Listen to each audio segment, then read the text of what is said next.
Parami ng parami ang mga Pilipinong kumakain sa labas. Ayon sa Nielsen Foodie Report, mahigit 40 beses yan sa isang buwan para sa mga taga Metro Manila o mahigit 2 beses naman sa isang araw. Ilan sa madahilan, feature sa blogs, social media at TV tulad ng Midnight Express. At tonight, sikat na foodie destination ang tampok ni Micael Daes. Kung tatanungin ninyo kung ano yung trendiest location dito sa Makati City ngayon, ang sasabihin ng tao ay poblasyon. Kaya doon tayo pupunta para kumain ng hotdog. Hotdog, tara.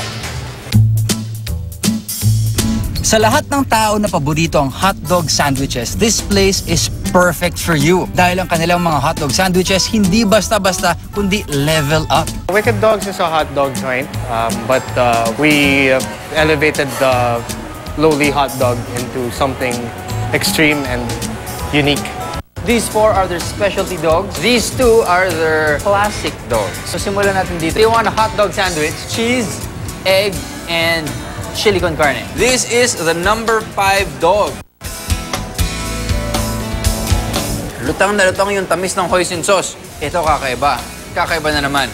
In fairness, medyo unique yung mga halo ng hotdogs nila dito. Mashed potatoes and hot dog. So, potato chips and mashed potato and cheese.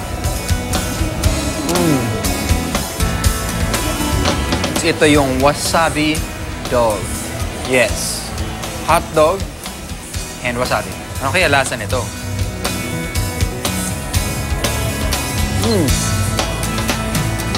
Matitikman ang mga hotdog sandwiches na ito sa halagang 65 pesos hanggang 175 pesos dito lang sa Wicked Dogs, Poblacion, Makati at BF Parañaque. Ang dami ko na nahulog na sahog at topping ng hotdog sandwich, pero napakasaya ko dahil ang dami ko natikman na kakaibang combination of hotdog sandwiches. Ako po si Micael Daes. This is Midnight Express. Good night, guys.